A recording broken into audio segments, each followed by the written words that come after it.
বাংলাদেশের ঐতিহ্যবাহী টাঙ্গাইল জেলার এই সখীপুর উপজেলার আজকের এই উন্মুক্ত পথসভায় সম্মানিত উপস্থিতি, আপনাদের সবাইকে জাতীয় নাগরিক পার্টি এনসিপির পক্ষ থেকে সংগ্রামী শুভেচ্ছা জানাই। এবং এখানে যারা উপস্থিত রয়েছেন আপনাদের সবাইকে জানাই সালাম, আসসালামু আলাইকুম ওয়া রাহমাতুল্লাহ। অন্যান্য ধর্মাবলম্বী যারা আছেন আপনাদের সবাইকে আন্তরিক শুভেচ্ছা। সম্মানিত উপস্থিতি, 2024 সালের জুলাই অভ্যুত্থানের পরে 2025 সালে আমরা প্রথম জুলাই পদযাত্রা করি। আমরা বাংলাদেশের 64টি জেলায় গিয়েছি। আমাদের কাছে মনে হয়েছে শুধু জেলার মধ্যে যদি আমাদের এই জনসম্পৃক্ততা সীমাবদ্ধ থাকে তাহলে বাংলাদেশের প্রত্যন্ত অঞ্চলের মানুষের কথাগুলো আমরা শুনতে পাবো না, সেই কথাগুলো আমরা পুরো বাংলাদেশের মানুষের সামনে তুলে ধরতে পারবো না। সেই লক্ষ্যে এবার 2026 সালে এসে আমরা আমাদের জুলাই পদযাত্রা করছি উপজেলা ভিত্তিক, পৌরসভা ভিত্তিক। তারই ধারাবাহিকতায় আজকে দ্বিতীয় দিনে আমরা বাংলাদেশের ঐতিহ্যবাহী এই টাঙ্গাইল জেলার সখীপুর উপজেলা এসেছি। সংগ্রামী সখীপুরবাসী, আমরা 5টি বিষয়কে সামনে রেখে আমাদের এই জুলাই পদযাত্রা করছি। আমরা দেখছি যে 24-এর অভ্যুত্থানে আপনারা যেভাবে রাজপথে নেমেছেন, রক্ত দিয়েছেন, জীবন দিয়েছেন, আমাদের বাবা মা ভাই বোনেরা প্রত্যেকের জায়গা থেকে যেভাবে সম্ভব আমাদের পাশে ছিলেন। সেই ধারাবাহিকতায় এই অভ্যুত্থানের পরে অন্তর্বর্তীকালীন সরকার এই বাংলাদেশের সিস্টেমগুলোকে ঠিক করার জন্য কি কি পরিবর্তন প্রয়োজন সেগুলো জুলাই সনদে একত্রিত করেছে। আপনারা জনগণ প্রায় 70% আবার ভোট দিয়েছেন যেন সেই জুলাই সনদ বাস্তবায়ন হয়। কিন্তু আমরা দেখছি যে আমাদের অল্প কিছু অধ্যাদেশ আইনে পরিণত হয়েছে এবং সবচেয়ে গুরুত্বপূর্ণ যেই অধ্যাদেশগুলোর কারণে ওই প্রতিষ্ঠানগুলোকে আওয়ামী লীগ তখন ব্যবহার করে আমার এই বিএনপি, জামায়াত সহ বিভিন্ন রাজনৈতিক দলের নেতাকর্মী ভাইদের উপরে অন্যায় করেছে, অত্যাচার করেছে। এই সখীপুরে অসংখ্য বিএনপি জামায়াতের নেতাকর্মী আছে যারা বাড়িতে ঠিকমতো থাকতে পারে নাই, যারা পরিবারের মানুষের সাথে সময় কাটাতে পারে নাই, যাদেরকে মিথ্যা মামলায় দিনের পর দিন জেলে থাকতে হয়েছে। এমন অনেক মানুষ রয়েছে যারা তাদের পরিবারকে ছেড়ে দিয়ে এমন এক দিগন্তে তারা হারিয়ে গিয়েছে, গুম হয়ে গিয়েছে, আর কোনোদিন পরিবারের কাছে ফিরে আসে নাই। আমাদের ওই বর্তমান সংসদে এমনই একজন সংসদ সদস্য আছে বিএনপির, যার স্বামী জনাব ইলিয়াস আলী, তিনি এরকম একজন গুমের শিকার হওয়া ব্যক্তি। তাহলে এই ধরনের অসংখ্য মানুষ যারা নিপীড়িত, নির্যাতিত হয়েছে, তাদের জন্য সবার আগে আমাদের দরকার ছিল গুমের অধ্যাদেশটাকে আইনে পরিণত করা। কিন্তু আমরা দেখলাম এই গুমের অধ্যাদেশ, মানবাধিকার অধ্যাদেশ, দুদকের অধ্যাদেশ সহ গুরুত্বপূর্ণ যে অধ্যাদেশগুলো ছিল বর্তমান সরকার সেই অধ্যাদেশগুলোকে রহিত করেছে, বাতিল করেছে। তারা বলছে আগামীতে তারা এগুলো সংশোধন করে আনবে। এখন যদি সেগুলো খুব একটা মন মতো না হয়, যতটুকু ভালো হয়েছে আপনি কার্যকর করেন, আরো ভালো করতে চাইলে আগামীতে কার্যকর করবেন, কিন্তু আপনি কিছুই করলেন না। আমাদের মনে সন্দেহ হয় আপনারা সেগুলো বাতিল করে দিয়ে আবার ক্ষমতাকে নিজেদের মধ্যে কুক্ষিগত করতে চাচ্ছেন। এই লক্ষণ কিন্তু ভালো না। আজকে বিএনপি ক্ষমতায় আছে, আগামীকাল বিরোধী দল হতে পারে।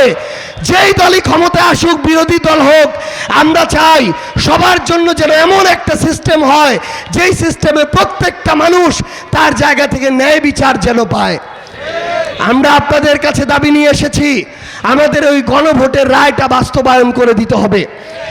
আমরা দেখছি আমাদের এই বাংলাদেশের প্রত্যন্ত উপজেলাগুলোতে যখন যাই, প্রত্যেকটা জায়গায় বিদ্যুতের সংকট। আমাদের সংসদে আমাদের মাননীয় মন্ত্রী প্রতিমন্ত্রী বলেন যে আমাদের লোডশেডিং নাই। আপনারা এবার উত্তর দিবেন। আমি জানি এখানে যেমন এনসিপির সমর্থক শুভাকাঙ্ক্ষী আছে, এখানে বিএনপির অনেক শুভাকাঙ্ক্ষী আছে, জামায়াতের অনেক শুভাকাঙ্ক্ষী আছে। এটা হচ্ছে একটা উন্মুক্ত পথসভা। আপনারাই বলেন, আপনাদের এই সখীপুরে লোডশেডিং হয় কি হয় না? লোডশেডিং হয় কি হয় না? লোডশেডিং হয় কি হয় না? আমরা বর্তমান সরকারকে আহ্বান জানাই, অনেক বিদ্যুৎ প্রকল্পের নামে লুটপাট হয়েছে। ভারতের আদানিকে ক্যাপাসিটি চার্জের নামে বাংলাদেশ থেকে লুটপাট করতে দেওয়া হয়েছে। এই ধরনের লুটপাটকারী প্রজেক্ট বাদ দিয়ে জনগণের জন্য প্রয়োজনীয় বিদ্যুৎ উৎপাদন করে এই সখীপুরের প্রত্যেকটা ঘরে বিদ্যুৎ সরবরাহ নিশ্চিত করতে হবে। আমরা দেখছি আমাদের সীমান্তে আমাদের ভাইদের হত্যা করা হচ্ছে, বাংলাদেশের বিভিন্ন সীমান্তে পুশিং করা হচ্ছে।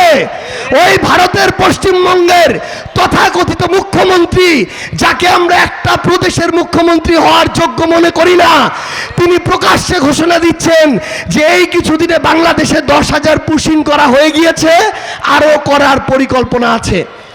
আমরা বর্তমান সরকারকে বলতে চাই, একটা দেশের মুখ্যমন্ত্রীর এই বক্তব্য আমার দেশের সার্বভৌমত্বের জন্য হুমকি। প্রকাশ্যে এভাবে হুমকি দিয়ে আমার এই সার্বভৌমত্ব দেশে ভারতের নাগরিক অনুপ্রবেশ ঘটাতে পারে না। আমরা বর্তমান সরকারকে বলতে চাই, আমার প্রত্যেকটা সীমান্ত সুরক্ষা করে আমার নাগরিকদের জন্য ওই সীমান্তের আশেপাশের বাংলাদেশের এলাকাগুলোকে নিরাপদ হিসেবে গড়ে তুলতে হবে। আমার বিজিবিকে শক্তিশালী করতে হবে, তাদের হাতে শক্তিশালী অস্ত্র দিতে হবে। আজকে মাননীয় প্রধানমন্ত্রী সেনাবাহিনীর একটা ক্যাম্প পরিদর্শনে গিয়েছেন, আমরা তাকে আমাদের জায়গা থেকে ধন্যবাদ জানাই। আমাদের এই বাংলাদেশ সেনাবাহিনী প্রতিষ্ঠানকে শক্তিশালী এবং কার্যকর হিসাবে গড়ে তুলতে হবে। আমাদের সবাই মিলে একসাথে সার্বভৌমত্বকে রক্ষা করার জন্য সেনাবাহিনীকে অত্যাধুনিক সমরাস্ত্রে সুসজ্জিত করতে হবে। আমরা স্পষ্ট করে বলতে চাই, বিএনপি ক্ষমতাসীন দল, কিন্তু তারা আমাদের অভ্যুত্থানের সহযোদ্ধা। তাদের ভালোটাকে যেমন আমরা ভালো বলবো, সমালোচনা করার কোনো কাজ করলে তাদেরকে কিন্তু আমরা বিন্দু মাত্র ছাড় দিব না। গতকালকে আপনারা দেখেছেন, সাভারে আমরা এরকম একটা পথসভা করার সময় আমাদের মঞ্চের সামনে গতকালকে একটি সন্ত্রাসী হামলা হয়েছে।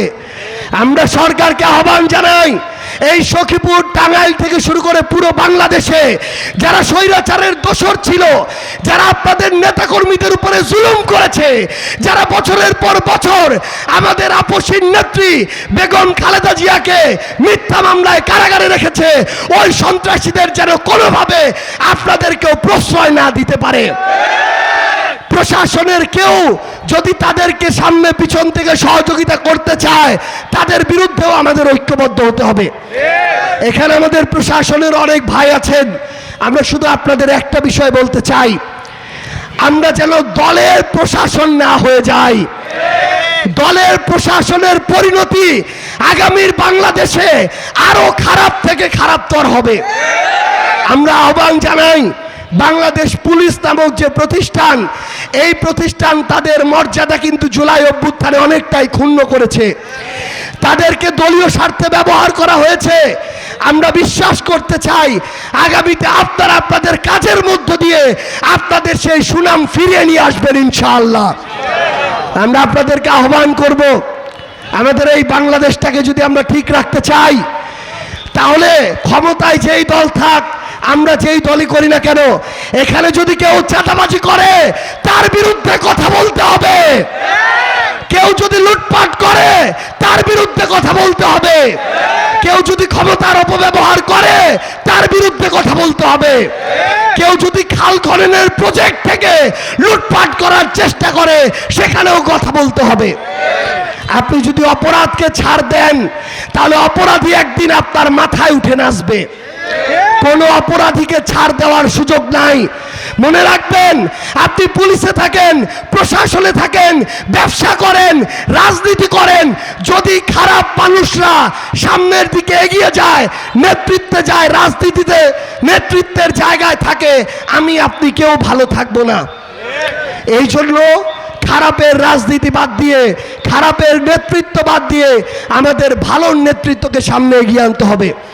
আমাদের ভাই আমাদের সখীপুর উপজেলার এনসিপির সদস্য সচিব, তিনি আমাদের এখানে এনসিপির উপজেলা পদপ্রার্থী হিসাবে আমরা তাকে সমর্থন দিয়েছি উপজেলা চেয়ারম্যান এসে, পৌর মেয়র হিসেবে।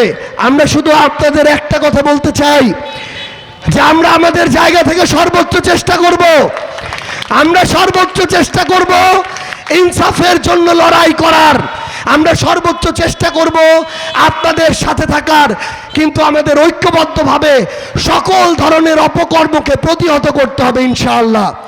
আমরা প্রতিহত করতে পারবো না, চাঁদাবাজির বিরুদ্ধে দাঁড়াইতে পারবো না, সিন্ডিকেটের বিরুদ্ধে দাঁড়াতে পারবো না।